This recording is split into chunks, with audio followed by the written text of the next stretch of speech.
What of the 1920s in England?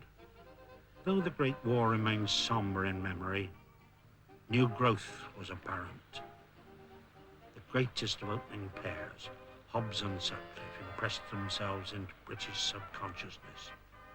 On so many occasions, they stood together against all that Australia could hurl at them. Jack Hobbs, a modest, kindly Surrey acquisition from Cambridge, seen here with the older Tom Hayward, flicking off a bail. Hayward was Hobbs's first great partner.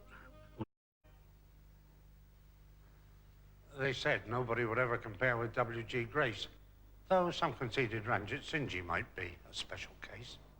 Yet, Jack Hobbs in his time completely satisfied his audiences.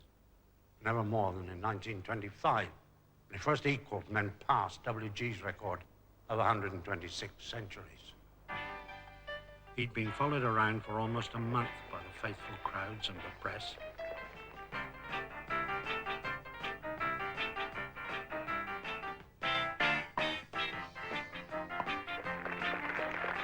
We got to 91 against Somerset at Taunton on a Saturday evening.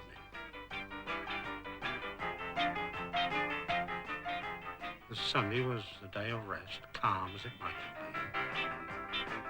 been. Then, on Monday, the great moment approached.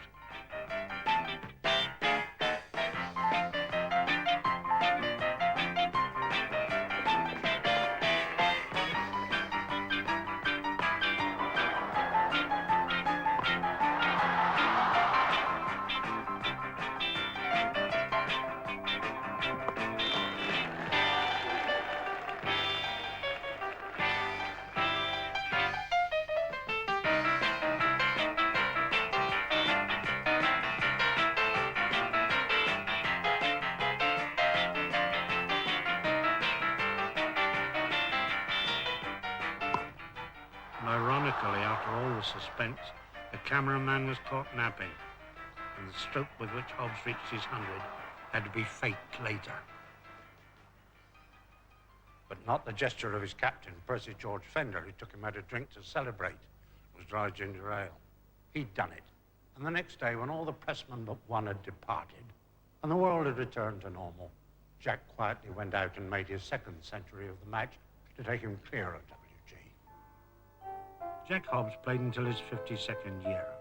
He finished with a record 197 centuries and another record 12 of them in tests against Australia. Later, much later in his blameless life, he was honoured by his monarch with a knighthood and with the gates at his home ground, Kennington Oval, which still bear his name.